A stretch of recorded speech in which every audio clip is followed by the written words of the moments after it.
Good evening. May I have a motion to reconvene into public session?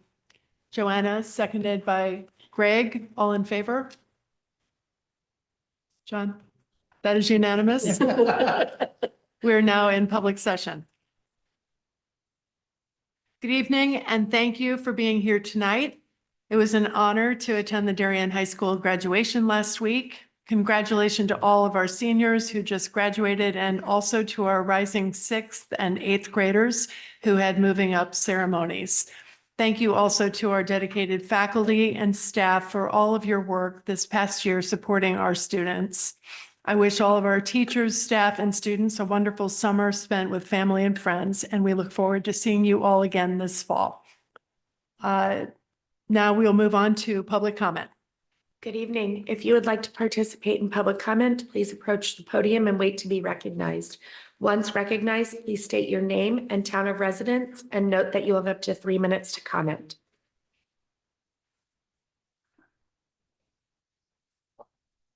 Good evening. Good evening, board. I'm Mary Connell Lifton, 180 Middlesex Road. Already, you're good. Okay, guys, sorry. I'm speaking tonight as a follow-up to the letter that I co-signed to this board with a group of concerned parents on behalf of a Wave for the Day in Darien. You'll remember us from our work to get phones out of schools, a community effort for which we ultimately gathered close to 1,000 signatures for a petition to this board 2 years ago. The original goal of this group was simple: get phones out of schools. And after years of discussion and research and surveys and task forces, we accomplished that together. And that matters.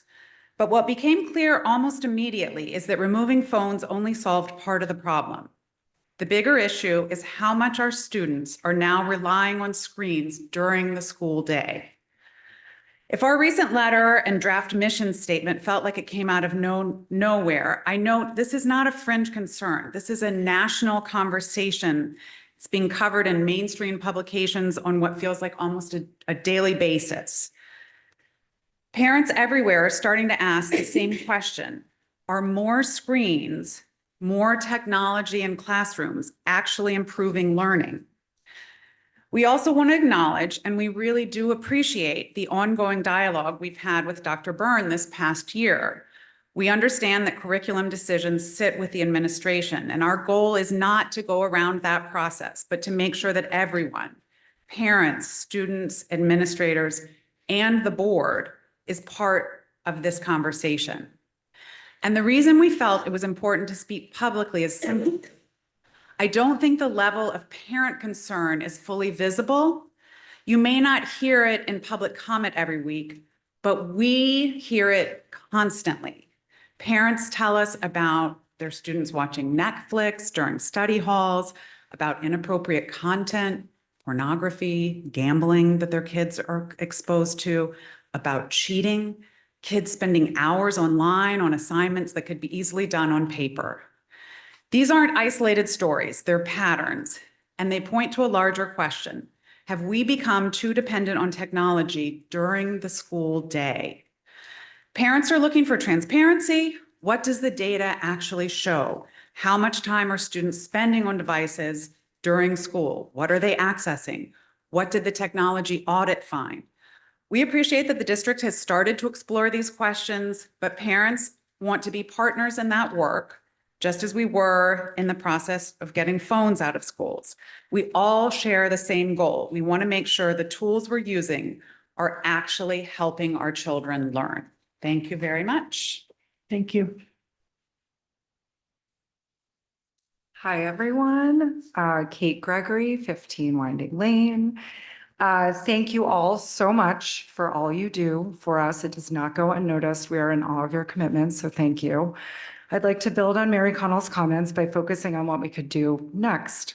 And I think you're already on to a lot of this, and there were a lot of good questions, so I'm here to reinforce. We appreciate your 5-year plan. It's a very positive step, but many parents feel the pace might not match the urgency. As Mary Connell said, we get a flood of emails for those of you who are at the Depot Tech Talk with the detective in town on May 29th. You saw it was oversubscribed with 72 people. And parents all gave their personal stories, which were frankly horrifying. So we're all aware, we're all on the same page with this. It's not as much about what students do after school. In part, that's on us as parents. The concern is what's happening during the day. So we're asking to take a focused look at 2 practical steps over this summer. First, developing a more intentional allow list approach to student Wi-Fi. Student networks are exclusively used for academic purposes in this scenario. That alone would help address a lot of concerns we're hearing around distraction, misuse, and academic integrity. Second, investing in professional development that supports teachers in using less screen-based instruction when it's not necessary. As we all know, technology should be a tool, not the default. I have worked at NYU Stern for 18 years, and we're undergoing something similar there. Some people are meeting it with, wide open arms, and with others, there's resistance and fear. So that's normal. And I think this professional development measure might be an important way to solve that. We're not trying to put another problem on your plate, but we believe that scaling back technology in the classroom actually solves many of the issues that burden the system. Number one, budget. Textbooks, printers are far cheaper than the arsenal of one-to-one devices, whiteboards, and licensing of digital curriculums, and an army of IT personnel to administer all of the above. 2, test scores, academic performance. These will also improve if we scale back technology. There is significant data backing this up. 3, teacher retention and happiness. I heard this a lot in the cell phone task force that we sat on and met monthly in last year. So I think teachers, would appreciate students not staring at their laptop while they're trying to learn. Our Western Civ 9th grade teacher was hilarious about it. She's like, I'm not that funny. So when I know they're laughing, they're on Roblox. Cheating, gambling, drug dealing, all of this improves when we scale back technology and allow Wi-Fi in our schools only for academic purposes. To be clear, parents are not asking to eliminate technology, just to balance and have transparency as well as a willingness to reevaluate assumptions that may have gone unquestioned for too long. And action, a 5-year timeline may sound reasonable, but if every year is full of class, Sorry, time is up. But thank you. that basically sums it up. Thank you. Thank you.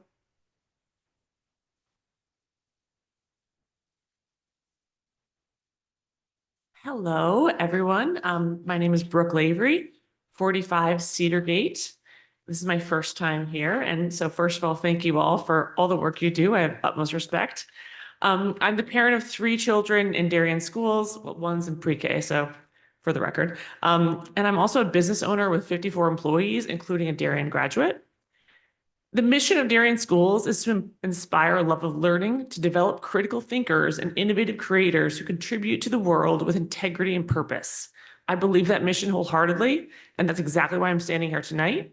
I want to follow up on what Mary Connell and Kate shared earlier and add my voice to the growing parental support for scaling back technology in our classrooms, not because we're against technology, but because we're pro-education.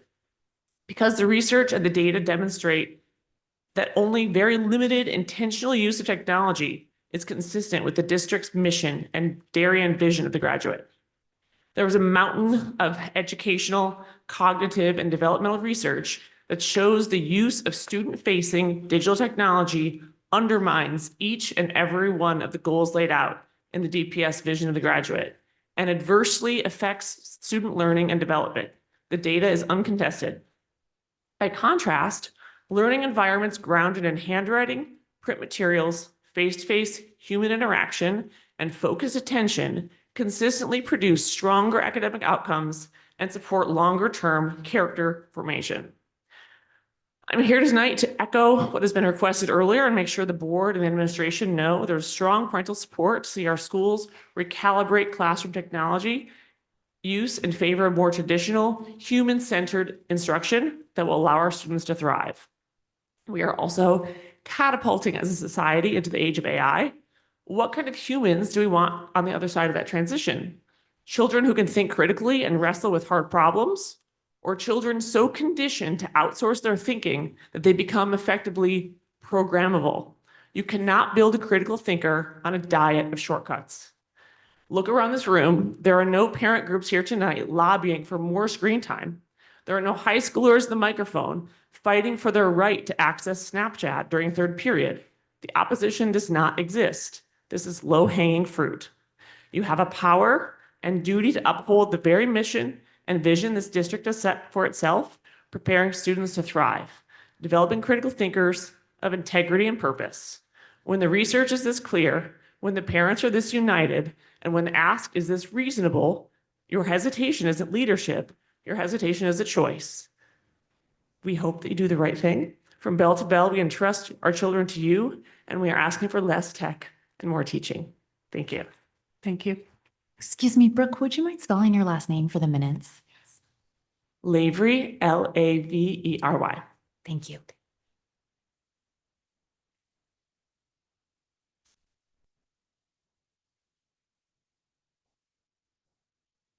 Anybody else?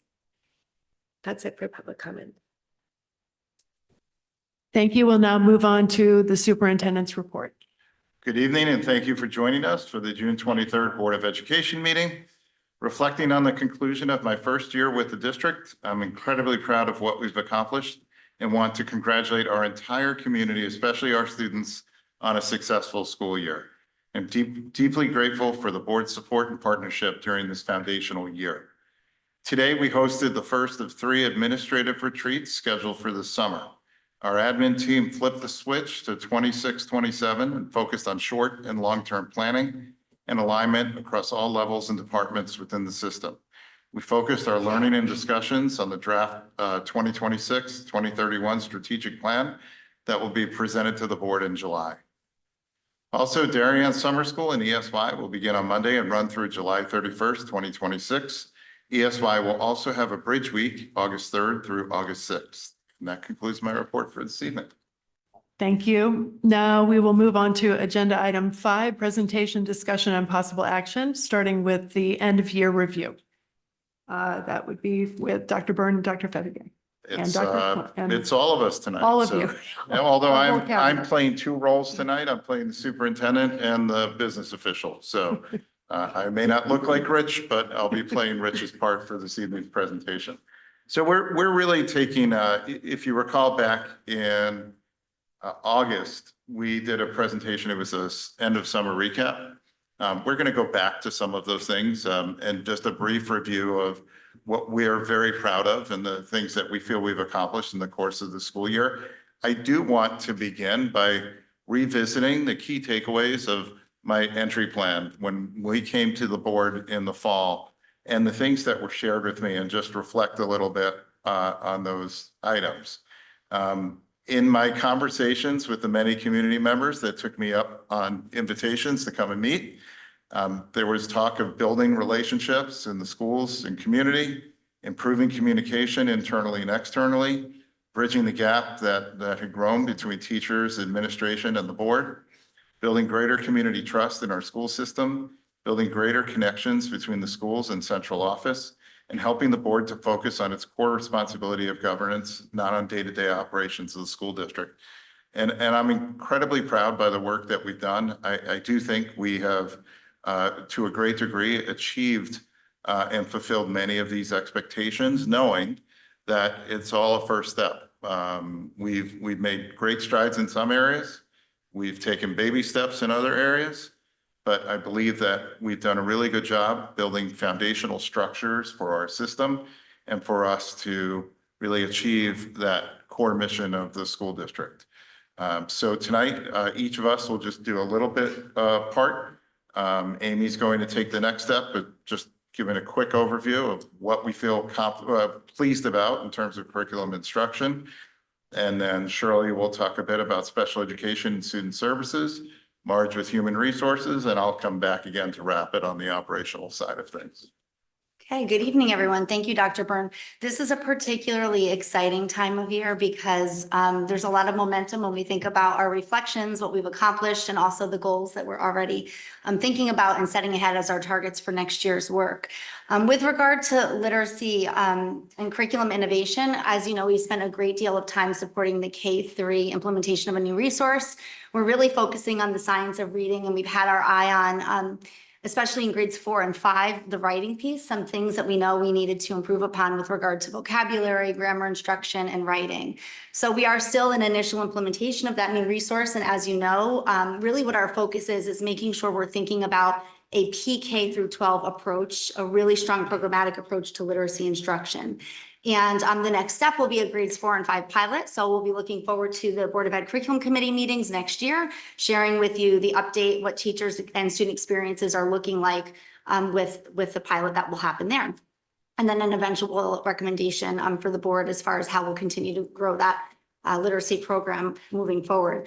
We've started to engage in the interviewing and hiring of our literacy coaches. So that will provide the opportunity for really strong embedded professional learning to support the science of reading in the younger grades. Shirley and I just recently had a meeting with the Southport CoLab and continuing to expand the OG Academy for our staff. We'll have a large number of staff in the general education set in grades kindergarten through grade 2 that will have the classroom associate level certificate, and we'll continue to grow that group. We have now, I think, a group 1A, B, C, and now we're planning on a D for our new district hires. We've had some exciting work happening at the high school area with regard to STEM. I remember when I first came to district, I asked Greg Darren, why don't we have the Perkins grant? He immediately applied, and they're doing really cool things in the high school with regard to, drones and thinking about a win for the robotics competition that we'll be able to share details with you about in the upcoming year.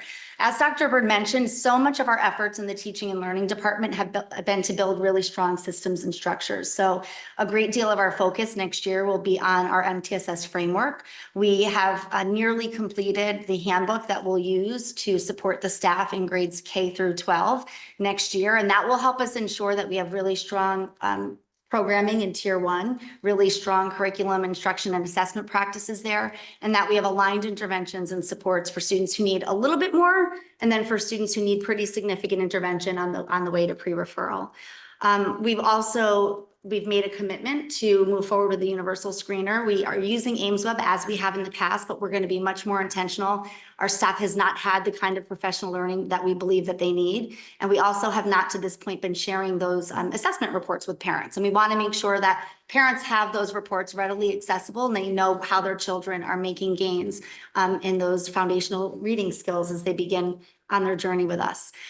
We've made a commitment to move forward with EduClimber, which is a data dashboard, which will be able to really systematically and systemically run reports to see how our curriculum is ferreting out across the grades. We'll be able to look and see how our kiddos are doing on interim assessments that we have locally. That will then kind of inform how we should think about kids in those spring assessments, which happen later, SBA and NGSS. If we wait for those kinds of data points, it's too late.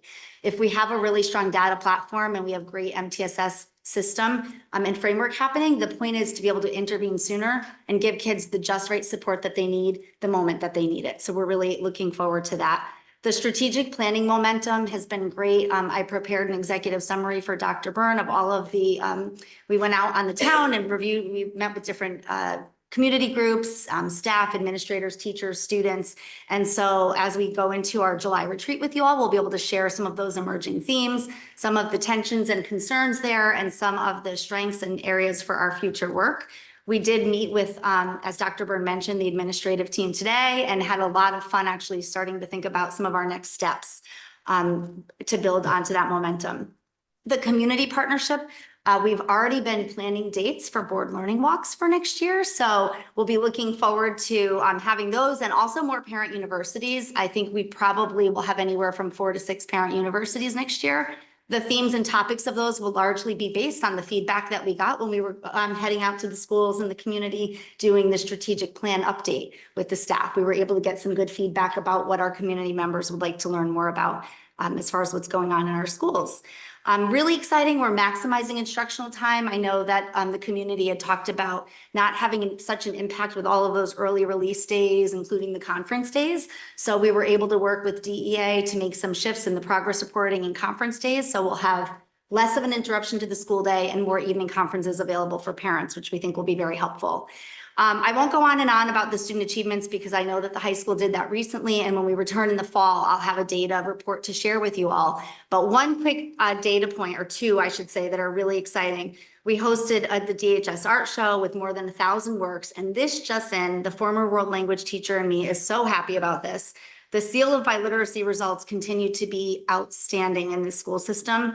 46% of our seniors earned a seal on their graduation diploma, meaning that they are fluent and they are biliterate in English and another language, whether it's a home language or a language they're learning in school. We had students earn the seal across 11 languages, and 9 of those students were dual learners. So they have English plus they're like triliterate, 2 additional languages. So we're excited to share some of the data points that we'll be coming back to you with in the fall. And I'm just looking forward to a summer of great work and planning for the return of our kids and staff in August.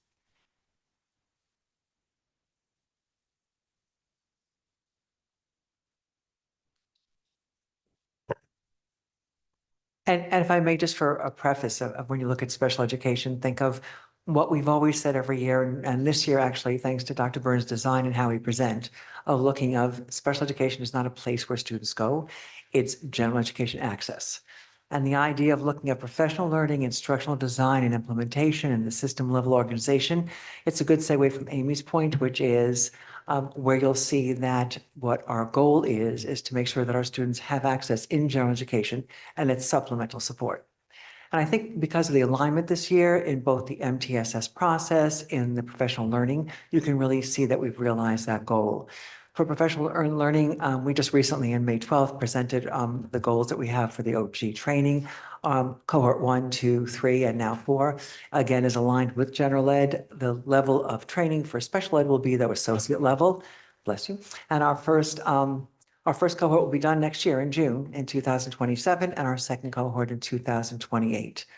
Also looking at our consultation model, I know we spoke at that presentation also about being able to support students in general education. Luckily, we're working with our Prime Grant also, and we'll be beginning that in all elementary schools in the fall of 2026. We spoke in detail about it. There'll be 2 interns who'll be working in the classroom with a general education teacher to help provide instruction on working with students and interfering behaviors and how they can have skills and a skill set in doing that as well.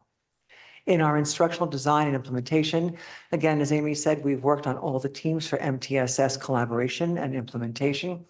I think one of the really goals that we realized was making sure when we look at the data from MTSS for students across the disciplines, how it informs instruction and how it informs referral process. When we looked at the pilot, we also had a voice in that. And I think having representation both from special education providers and related service providers, we were able to inform everyone, again, access to what we need to look at within general education. For our system level organization development, we've already begun to pilot our paraeducation guidance sheet. We're excited about that. We're getting feedback from teachers of actual support for paraeducators in the classroom and collecting data on how students are responding to it and how we're looking at not only supporting students, but fostering independence as well. And lastly, on our community partnerships, again, just a thank you to the CDSP Special Education Subcommittee representatives who include us in their monthly meetings, who work with us in shared goals for all our schools from ELP through grade 12, and not only supporting teachers, families, and students, but also events over the course of the year. And we are continuing our development with New Canaan and Wilton in our local consortium, looking at the possibility of shared programs, of shared resources and professional learning and other opportunities within our close proximity to each other. And lastly, again, our work with total universities and local universities. We continue our work with UConn and with TC. And again, as I said earlier, the Prime Grant that we'll be implementing in the fall. Thank you. Thank you. I meant to say at the outset, but feel free to ask any questions as we go along. I apologize for not saying that because it's an awful lot to present and wait till the very end. Do you want to stop right now and see if Yeah, people have let's do questions? some questions. Yeah, I'm sorry, we should have, yeah. Are we gonna do special education or go back? Why don't we, should we start with Dr. Fettigans first, or do we want to? But We can do special education first since we just finished that, and then we can go back and Joanna. Could you just talk more about the, paraeducator, pilot of paraeducator guidance worksheets for PPT, what exactly that is? So we looked at the different areas of support that paraeducators provide. We looked at whether they're doing refocusing and redirecting, whether they're helping with organization, whether they're helping with transitional support. And we want to collect data of how effective is that, and how often, frequently, and are we fostering independence and helping students maybe fade support if appropriate? So those are the areas we're looking at. Great, thank you.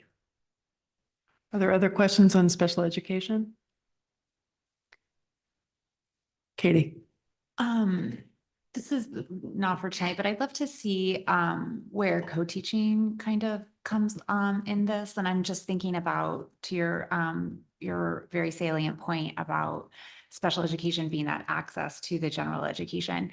I'd love to see just like a few more points about the intersectionality between our special education students and our general ed, and co-teaching is like such an obvious one.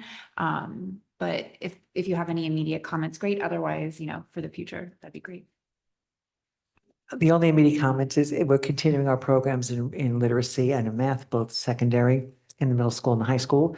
As you know, we started in the 5th grade when appropriate, doing the block of literacy as well. So we can get you some feedback and updates on that as well. I think our training really over the years, as you know, we had Marilyn Friend here for several years, and that really did our coaching. All our administrators were trained under Marilyn Friend as well, so they've been facilitating the training and ongoing, especially our program directors, both in middle school and the high school, and our APs in elementary school. But I can certainly give you an update and look at that as well. Thank you.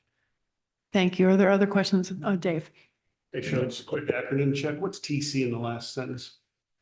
Teachers College. Okay, can you just expand when you give some updates on what we're doing with Teachers College at this stage? That'd be great. So the Dr. Mel Collier, who's doing our training for our psychologists and supporting the instruction, actually the grant came out of UConn, and she's also at TC. So the prime grant that came out of that came out of her university grants. Got it. I'm sorry, I didn't mean to like jam you on the spot to tell us what it was. I was thinking more just in context with Katie, when you give us more feedback. So, Okay. but I do appreciate that. Thank you.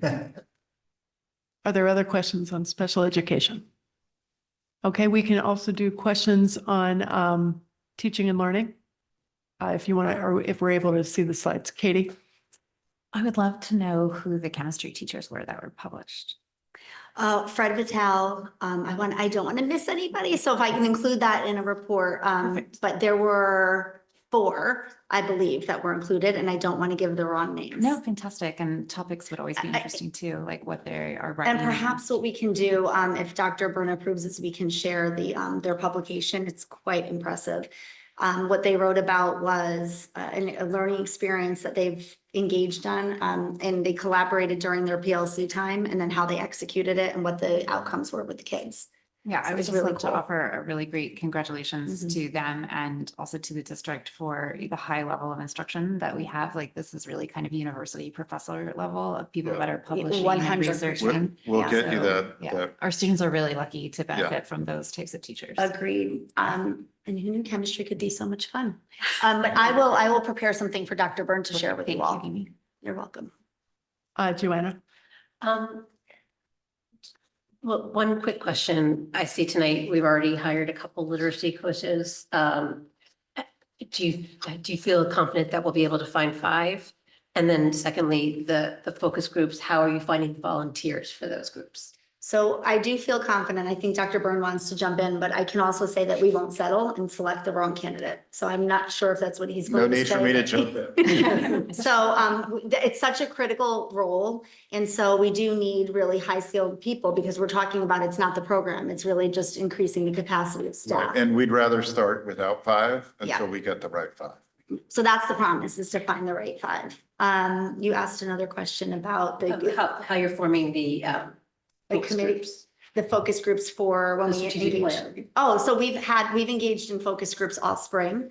It's one of the things that I think we've written about a little bit in Dr. Byrne's weekly updates, but we had principals kind of form focus groups. So there were some people from CDSP, some from PTOs, some that they just kind of put out an all call to their families. They were really well represented. Yeah, they work through the Um, parent organizations, all of the. We did schools, most and- of them together, and then some we would divide and conquer. So we have a really great cross section of the community. And I had a great group of 25 volunteer high school students that that were terrific to work with. They have plenty of feedback Yeah. kits, so just give them Yeah, a platform. They were great. They were Yeah. great.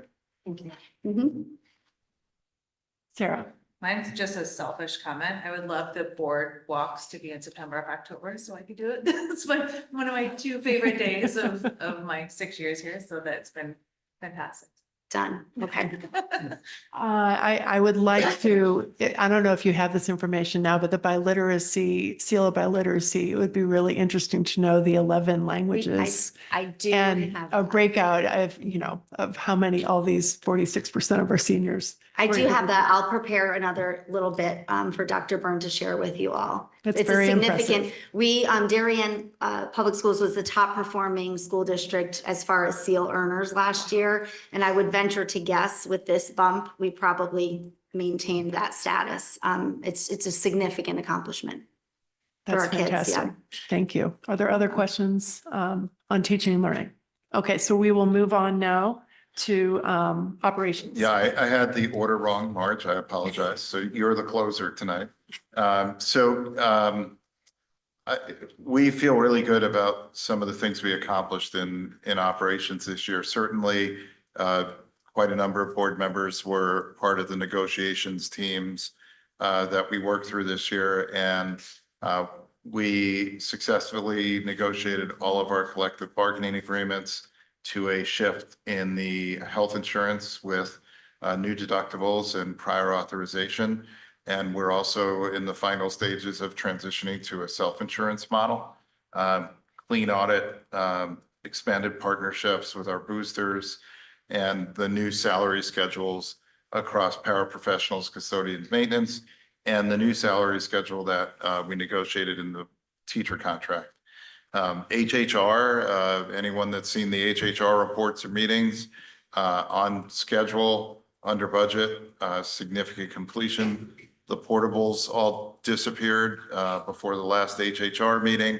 It's literally exciting that 2 days ago, I had an email asking for my approval on the plaques that will be installed in the building. So that's an incredible accomplishment. And they literally were waiting, ushering teachers out the door on Friday so that they could get to work Friday afternoon. LED lightings, the continued work that's still ongoing for the study of Middlesex, and the roof repair that I believe in my first meeting, the board approved a roof repair at above the cafeteria in the high school. Transportation, the transition to our first 5 propane buses, and the expansion of our special education transportation fleet. We do have the draft assessment report from Altaris, and we're beginning the process of transitioning to the coordination of our security services with Altaris this summer. So we're excited about that. Thank you. Are there board questions on operations? And I would congratulate you and the team again on the budget process, all of the contracts, and a very successful year with HHR, et cetera. So thank you. So we'll move on now to human resources. March. Okay, so as Dr. Burns said, negotiations took a lot of time this year. Rich and I spent a lot of quality time together and got some good contracts. In addition to that, we did host the district's first in-house job fair. We had about 20 participants, and I think we'll do it again next year. We did find some pretty talented people, and we'll find different avenues in which to advertise it. As you know, there have been several higher profile disciplinary issues and some lower profile ones, which I think you may know about from people emailing you directly. But there are 900 employees here. And so that takes up an awful lot of my time, but we have a great relationship with Jessica Richmond Smith of Shipman and Goodwin, and we've been able to resolve those. In response to some of those cases, we did provide professional learning for our administrators on both progressive discipline and streamlining, and just making sure our hiring process was everything that it needed to be. This spring was very challenging. It feels like elective surgery can only really be scheduled in the months of April, May, and June. But I want to thank again, I'm sure none of the teachers are listening, but we wouldn't have been able to teach the children without them filling in, because getting long-term substitutes in the spring months is nearly impossible. So the teachers really stepped up. Another thing that happens when you discipline someone is they go to the Commission on Human Rights or the Freedom of Information Commission. So I testified in several cases up there. I expect that we'll be successful in all of those cases. And finally, we completed an audit of the Board of Education policies. So right now, with the exception of tonight's agenda, we're up to date on everything that Shipman and Goodwin has notified us that there has been a legal change. My understanding is the legislature was busy this spring, so we'll have a whole set of new policies for you next year. Thank you. Are there questions on human resources? Sarah? Just quick question with the audit, the policy audit. How often, so in, over the past few years, we've kind of just systematically gone through it. How often do you redo that? So now that we've been through it once, because if you remember when we started this, we had a lot of policies that just had no real purpose. Right. So now I just wait for Shipman and Goodwin to send out their policy update, which most of the time matches legislative initiatives. If the Board of Education, wants to do other policies, we can certainly do that too, but we're all caught up and compliant. Other board questions? John? Yeah, the job fair, you said 20 participants? Yes. And then of that, how many offers do we extend from that pool? So we're still interviewing. Okay. Right now we haven't, but we're still interviewing some of the people. Other board questions? Thank you again on all of your work this year because it's quite a list of all the things that happened. So, yes, I have a Joanna. general question. This is all amazing. Do you feel like there's anything you missed this year or something you really wanted to get to that you weren't able to? For me personally, I did not get enough time in classrooms that I will have next year. That for a variety of reasons, and we talked about in the budgeting process, but being new, and I look forward to that opportunity. But as a system, I think we really caught most of the things that we set out to focus on for the school year. Thank you. Other board questions? All right. Thank you all for a very excellent year-end review and a lot that was accomplished. Now we'll move on to the first reading and discussion of the board master agenda for August 26th through February 27th.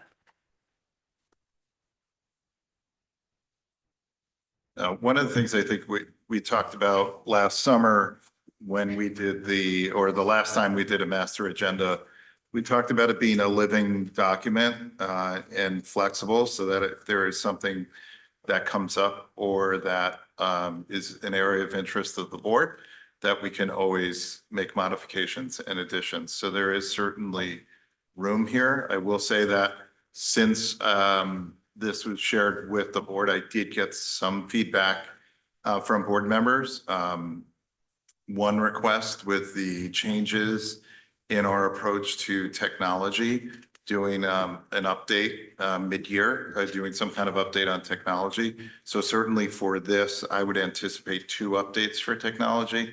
And I made a note, I think the right place to add that would be on December 8th for a technology update. And we'll do some overview of how the changes are going, but we can certainly have an analytical component about screen time usage and similar to the data and the analytics that were presented in both 2024 and 2025. And then the other comment, and this is, I have it noted, and it would be for the spring batch of meetings when we get to that, is adding Fitch Academy to the updates when we do the school level updates. So thank you, Katie, for that feedback. Yeah, so I'm not sure if anybody had a chance to review and Just one comment that I had, and this is pretty minor, but the budget presentation that's scheduled for January 5th, which is the superintendent budget. Just wondering if we could do that on Thursday, the 7th, instead of Tuesday, the 5th, which is like just a day after people get back. If that's easy enough to do. because we've Yep. done that in past years Yep. on that Thursday, but And if you recall, we had to move some things around because the town dates we don't have them yet. So Oh, there may be some movement in those batch of meetings based on when Board of Finance and RTM sets their dates, but we'll be Okay. flexible with that. But we will make that note to change January Okay. 5th to January 7th. all right.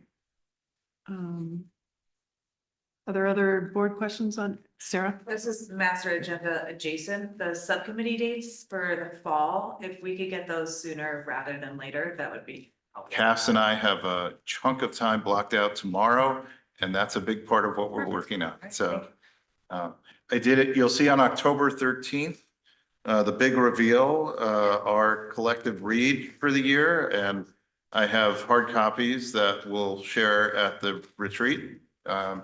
Is a book called The New Science of Momentum that I think will be a great read for us as a governance team. Great.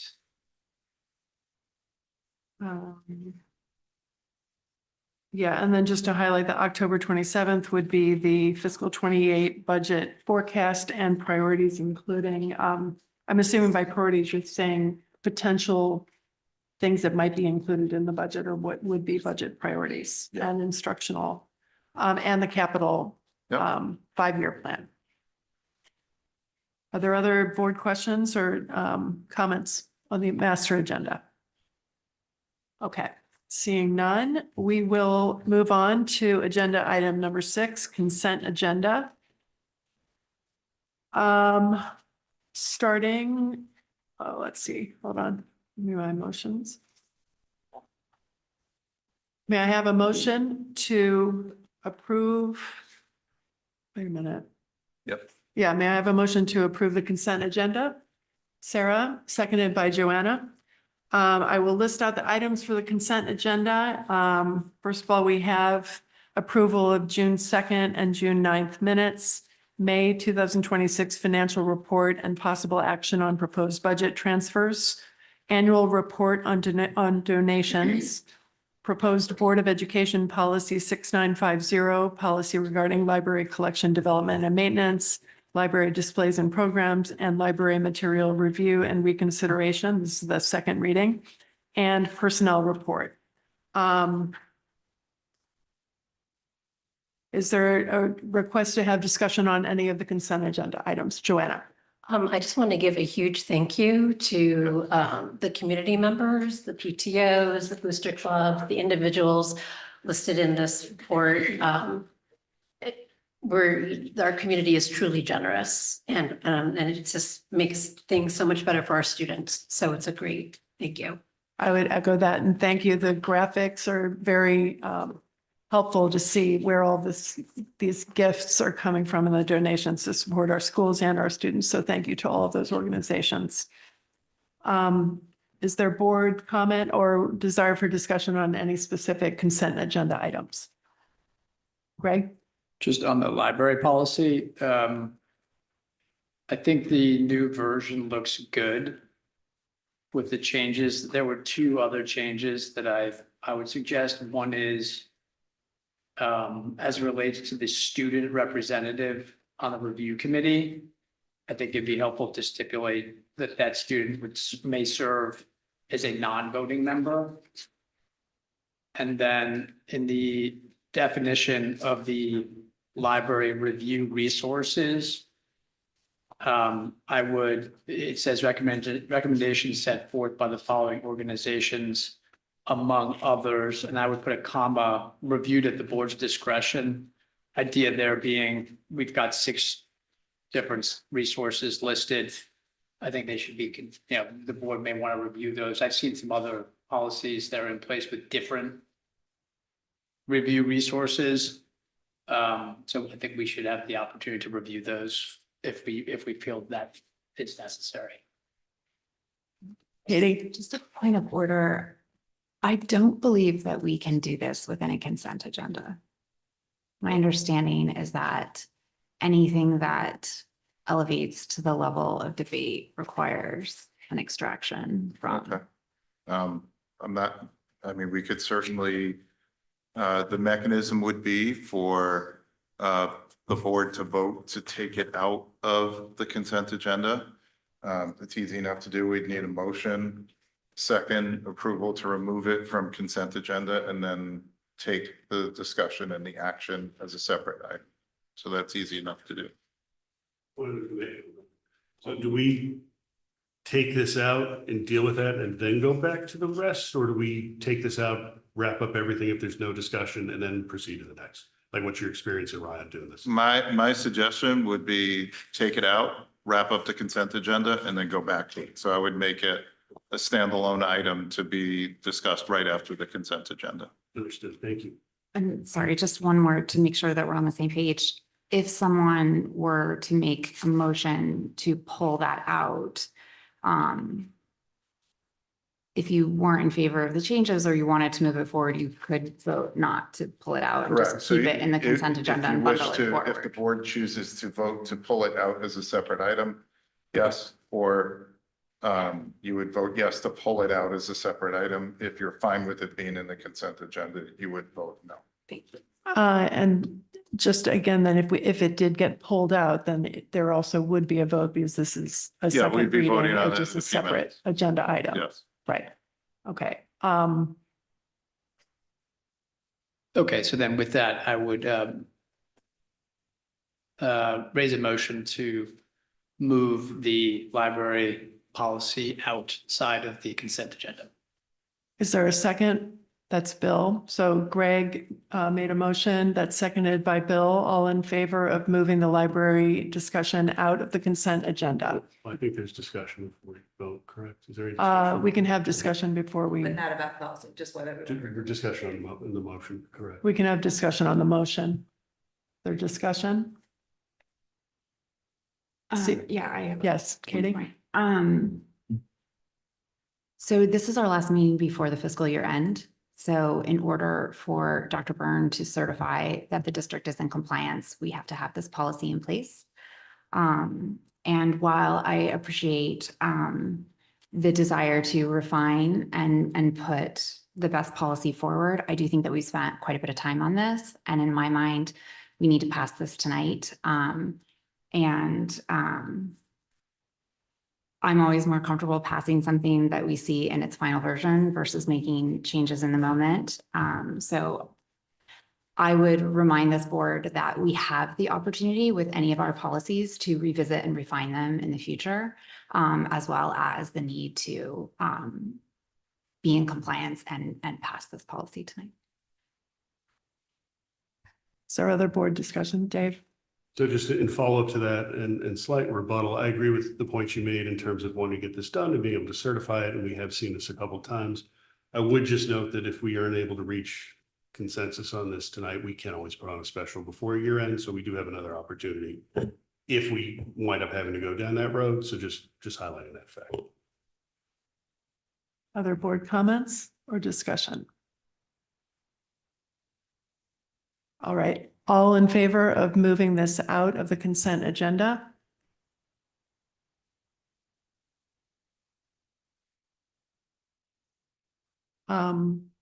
I'll move it out as well, but we can continue the consent agenda. And then we can come back to this We'll do this and next and item. have that You can discussion. ask for the no votes too. Oh, I'm sorry. All opposed to moving it out of the consent agenda. That's Joanna, Katie, and Sarah. The motion is moved to move it out of the consent agenda for further discussion and possible vote. And now we will continue with the consent agenda. All in favor of the consent, of voting to approve the consent agenda?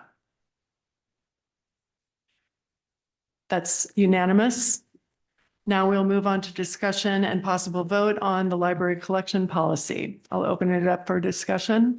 Greg, do you want to You want me to restate your? repeat? Yes. Right? Okay, so I had two suggestions. One was at a high level, the student is a minor and should not have the ability to vote, just like in our country, minors are not allowed to vote. And so my suggested adjustment to this is adding 4 words as a non-voting member after the word may in the last paragraph of library material review and reconsideration, Roman numeral 4 subsection 5B.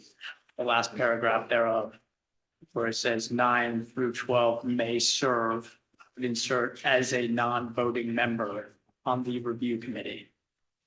That's the first suggested change, and the second change is, Can we talk about the first change first? yeah, we can go through it. And I guess this is more of a question for Marge. Is that legal? The law, I have the law printed out here. I'm not really clear on whether it says that there should be voting or non-voting. So it's not clear on that. The student participation in the statute is solely at the discretion of the superintendent of schools. And that's where it stops. It doesn't say anything about voting or not voting. Okay. Other questions, or I can go to my second one? Yeah. Okay. Katie, did you have a? Well, At this point. I don't have a question about it, but are we discussing that or? We can discuss that, sure. Okay. So I don't love that idea. I feel like if we were to give a student a seat and then withhold their vote, we're kind of asking for voice without vote.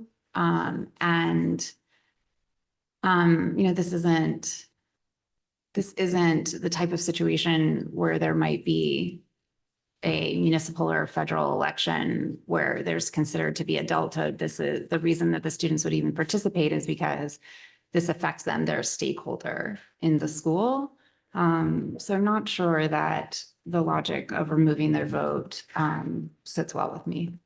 Do students get to vote for Board of Ed members? But I just explained how I see that as being different. I would say, I see your point, and it's well taken. But the student has an ability to influence the other members that actually vote. So I'm in agreement with. Well, so Greg's then proposal. wouldn't that though be whether or not they're offered a seat at the table, right? Like Sure, the voice and that's component. at Dr. Burns, as a superintendent, his discretion. But let's ask Dr. Byrne, would you even want a student on this committee? I have to say the potential for some really difficult conversations with this concerns me about having students at the table, but knowing that the statute says that my initial inclination would not to have students participate. That makes sense. So perhaps the point is moot about the vote, if we think that that might be a special circumstance where a student would be invited?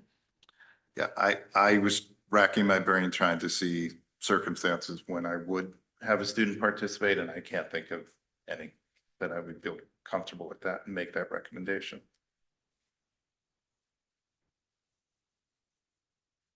Should we go on to the second point? We can go over the second point, sure. Well, I don't want to get Okay, confused since we're sure. doing this on the fly. So are we saying that we still should or should not put may in? Are you asking about a sense of meeting? Yeah, I guess so, a sense of the meeting. This is the way that we're doing this is not great. I really I don't like letting perfect be the enemy of good. I'd really rather take this outline here, vote on that. And then if there's fine tuning, we have a policy committee to go back, make those fine tuning recommendations that could then bring it back to the board. Why not get it right the first time?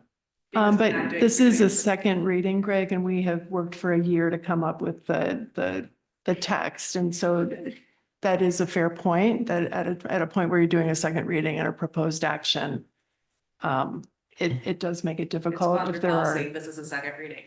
Changing it on the fly is not good. But to your point, I mean, we can always go back and if Dr. Byrne felt that there was a need to do so, or any of the board members, then Dave, I'm sorry, go ahead. Appreciate that. Thank you, Robin. Thank you.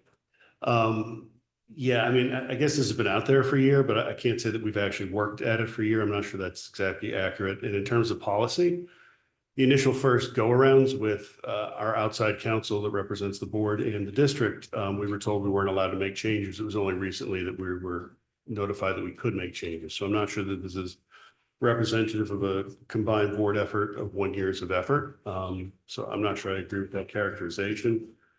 Joanna, I hear your point, and I think, Greg, I very much hear your point because I've spent a lot of time on this board with not having a Superintendent Byrne, and Assistant Superintendent Fedigan. And so that's what concerns me with a lot of this drafting is that as much as we'd love to have you guys here forever, I'm not sure we can pull that one off. And so we do have to have something that's going to last for a long time. And so making sure we have that really goes back to some of these drafting refinements. And I would really like to get this right the first time as opposed to having to go back and relitigate this over and over. So unfortunately, with the guidance and the way the state did it, it really kind of jammed this down on the local level and the lack of clear guidance in terms of what could be changed and what couldn't be changed. A lot of this has kind of come into play in the last minute. And so I appreciate this is slightly unwieldy, but appreciate everybody's efforts to try and get this right. I would also just point out, I mean, since the last meeting, when we talked about this, we had another meeting where I think, what was there, 20 plus questions that were raised on the policy itself, which we then reviewed and then received a red line on Friday in response to those 20 plus questions. So that's a lot of questions and answers that are now addressed in here. So to have two minor changes, I don't think is. Well, they're minor to you. They might not be minor to everybody. And I also like, Sarah, like to see it in print because talking about it, I don't even know what page. It just gets confusing rather than if it's in front of you. If this language is a language that we need to rely on, I would like to have it in front of me. But I also don't want to have another meeting next week. So again, I go back to, if these are minor changes, then why can't we fix them after the fact? I'd rather get it right first. Greg, I would say, to Dr. Burns' point, the student representation on the committee is at the discretion of the superintendent. And so adding additional language about the student, just for purposes of actually being able to vote on this prior to year end, I think to some extent I would like to be able to trust our superintendent and his view on how or if he would actually use a student on this review committee. And this policy can be reviewed again if we are finding that it does not actually meet our needs. But I think substantially this red line policy that we have in front of us, I believe for the most part actually addresses all of the questions that were brought up and answered. I would not feel comfortable moving forward without the changes. Without which specific Without the changes changes? that I proposed.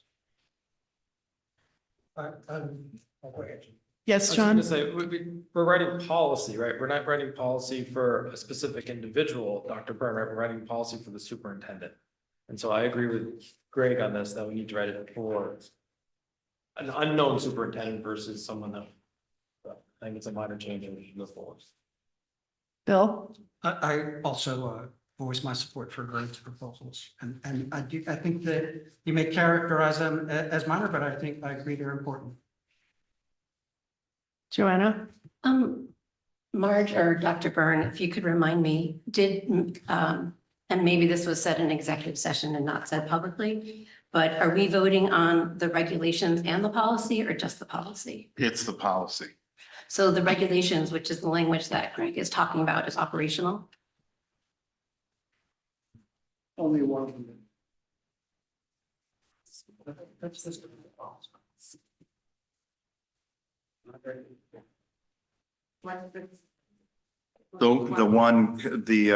The notation that Greg is requesting on the student representative is in the policy. Okay. The other one is in the regulation that we can make modifications to the regulation outside of this. That's pretty easy to do. So do we want to, as a way to split the baby, vote on the student? Since it is one word that would be going in and not lots of words, do we want to vote on that or take a sensitive meeting and then change it based on that? Or do you think that that would be too, just the student part? Just point of information, and I appreciate your point of split the baby and trying to get this resolved tonight. I just have one document in front of me, and I think you brought up an excellent point, and I'm looking at the agenda. So which part of this am I actually voting for tonight? The first section, the First few policy. pages. Yeah. Okay. Well, I think I thought that the board always votes on the policy. the administration comes up with the administrative regulations, Mhm. which are provided to the board as more of an FYI. Yeah. But legally, the board is actually voting on On the the policy, policy, the first not part. on And that administrative includes the regulations. section on the student representation. So I guess a further point of information, and based on your experience in RIDE and how this has worked in stripping things out of consent agenda, which is new ground for us. How would you see us as a board commenting or not commenting on the regulations that are enclosed in this packet here tonight? I think we can comment on the regulations and we can take that back and make modifications if that's the wish of the board on the regulation, and we'll bring the regulation back at our next regularly scheduled board meeting to share. And just to understand that further, so let's say we bring this back, it's a regulation, Greg wants to change sentence 10. Joanna doesn't want to change sentence 10, just a hypothetical. How does that get resolved? Well, we would, as Yeah. we've worked on consensus as a governance team this year, we would take the feedback from the board, work through it, and bring it back to the board again on the regulation. So it would be iterative. Hmm? Iterative, we'd have a few Yeah. bites, yeah, okay.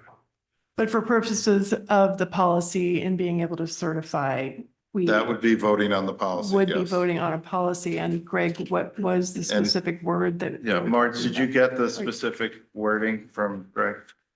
He was putting the word may in somewhere. I It's- thought there it's, was more than one. It's after, let's see what page is it? Marge, you want to share what you had noted? On Just, page 5 of this, in the first full paragraph, in the first full sentence, Is that in cases where the it says, request? a student enrolled in grades 9 through 12 may serve, and then insert there as a non-voting member on the review committee. So the words are as a non-voting member.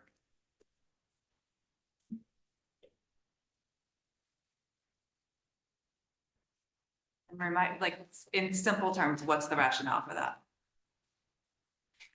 Students are minors and cannot vote. So Greg, would you, I want to be clear, I don't agree with this. I think if we were inviting the students in, if we were going to take that leap and say, join this conversation, we value your perspective, then we should value it enough to accept their vote. I am curious from your point of view, though, due to your use of the word minor, if you consider that different for students who are 18 years of age.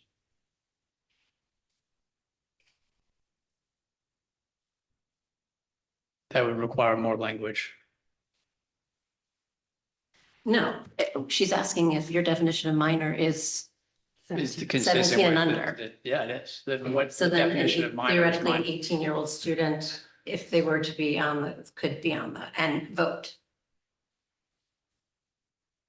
Because we do have 18. I would just stick keep it the with same way, as it- though. as I it is, don't, because I don't think even it if you're- changes my view of whether a student should be dictating terms for the school. And that's Well, it. they would be one of however many people are on the review committee. But Greg, I mean this respectfully, but your entire argument falls apart. Like aside from the fact that I disagreed with you, but you know, in your argument about 18 non-minors don't vote in elections and they like, if you're under 18, you can't vote for a board. We do have students who have not graduated from, you know, seniors in high school who are 18 and can vote in Board of Ed elections. Like that is, you know, federal law. So it sounds like you don't want like the student voice in this. My view is that students don't run the school system.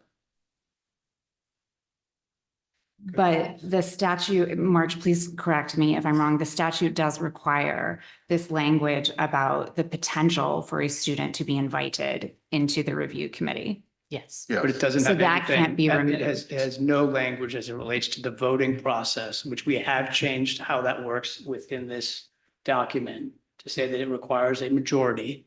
And what I'm saying is that the student should not be included in that voting process. Oh, so I think that we should just be clear then that that the logic is not about minors and voting eligibility, but it is about that premise that you hold.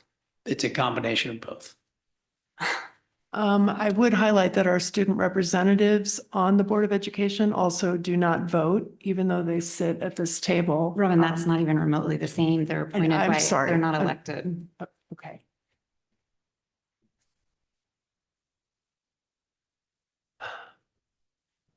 I really hate to do this, but if we decide that a student can be on the committee and not vote, then when we talk about the vote, whether or not to remove the challenge material being a majority of the members of the review committee, are we counting the student?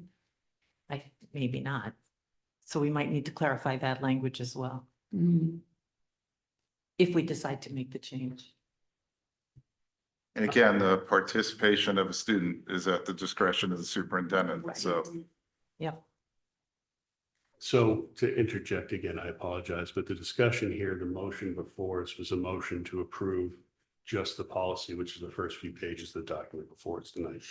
And so that's the motion we're still discussing at this time. Okay, That's correct. thank you.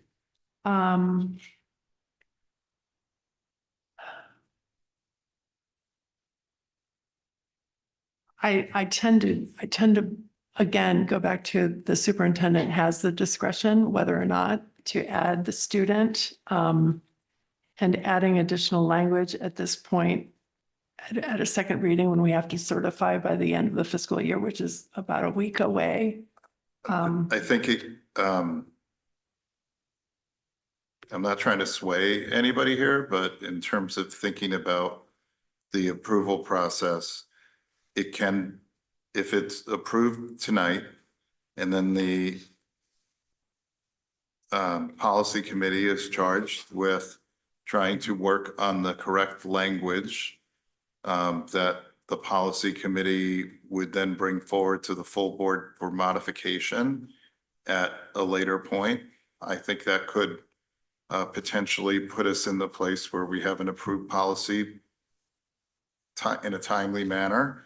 And we know that the policy committee can address the concerns of the board and bring that forth to the full board at a very early meeting. There won't be anything that happens over the summer because school's not in session. So it could be a start of the year policy committee meeting to work through that. Sarah? That is an option. I just wanted to point out that if this doesn't go through tonight, I don't know that we can get quorum in the next 7 days before this is over. There are multiple of us are traveling internationally in the next 7 days.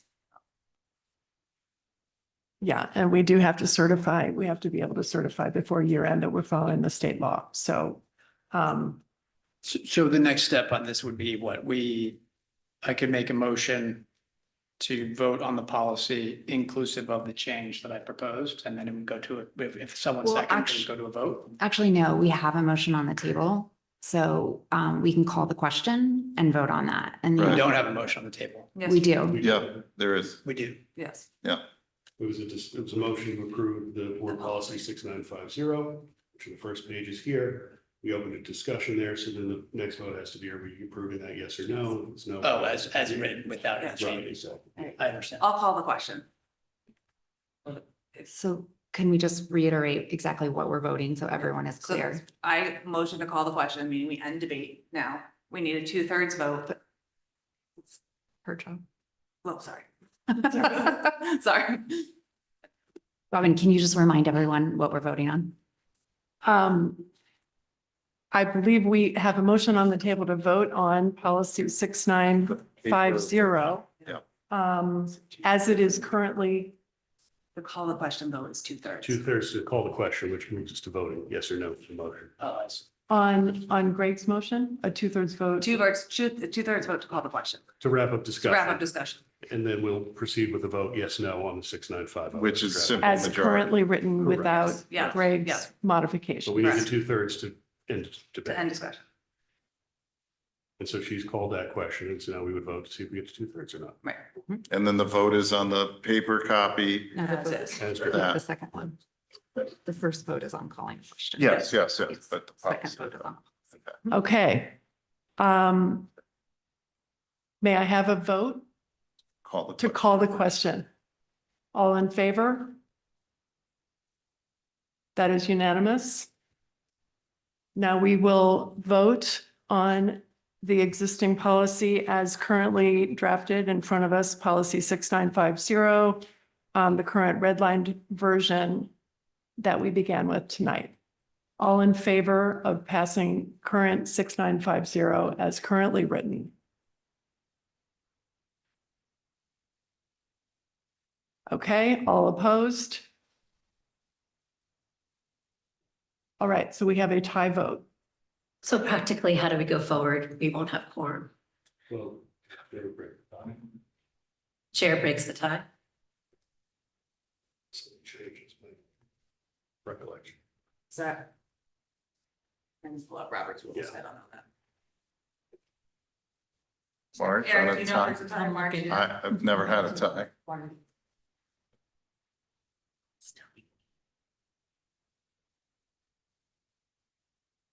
The motion fails. If you don't have a majority, the motion fails. If it's a tie vote. Actually, I have it probably in a minute. So again, how do we go forward? Because Well, Dr. Byrne will I certify. can make another motion, can I not? Yes, you can make another motion. I'd like to make a Greg. motion to approve the library policy as written with the insertion of as a non-voting member in the first paragraph on page 4, between the words may serve and on. I'll second that. All right, Dave seconds that motion.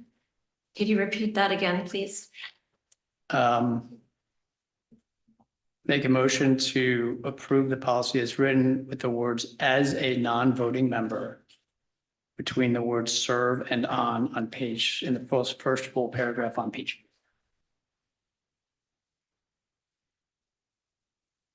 And just a point of information, Greg, that would not, Apologies, page 5. that would not include any age-related. No, it's just, Distinction. I'm just proposing to insert those words.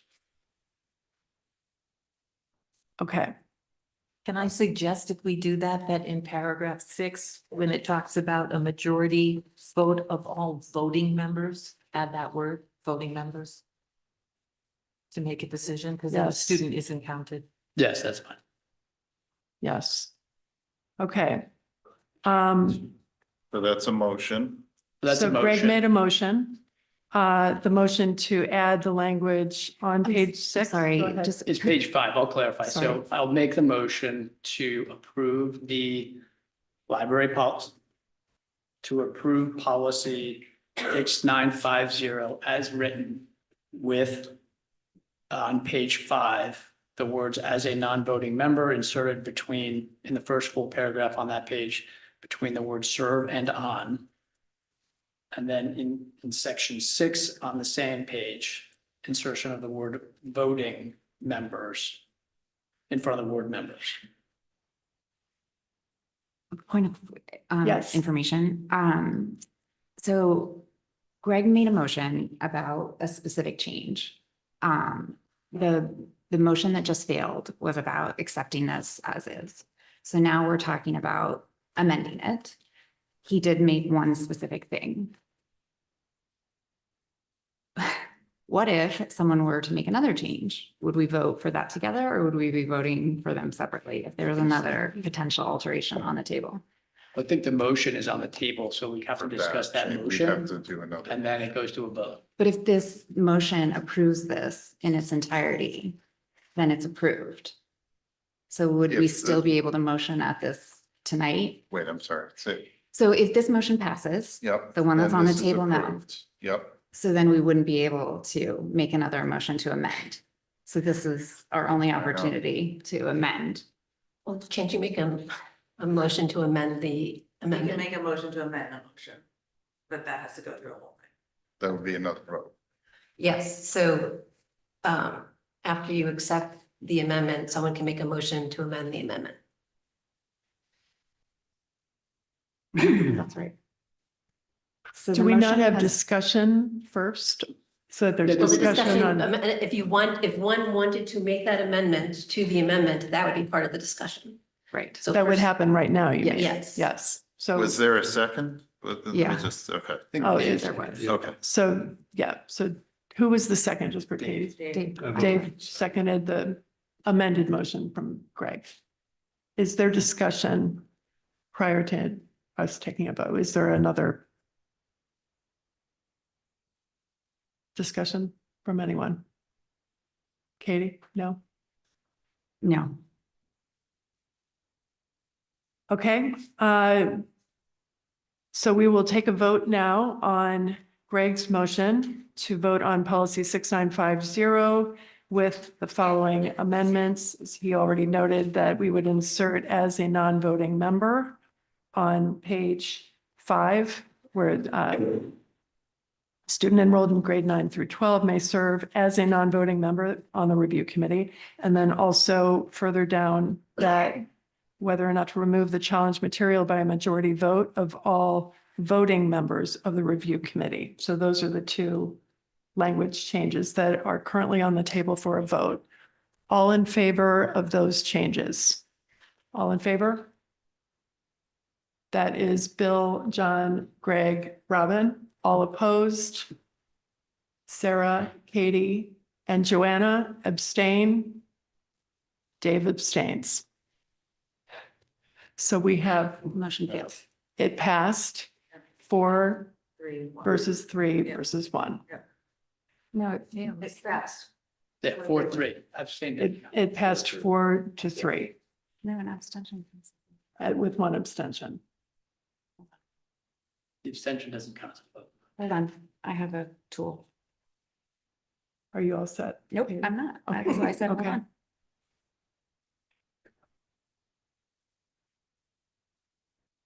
Shit. Okay.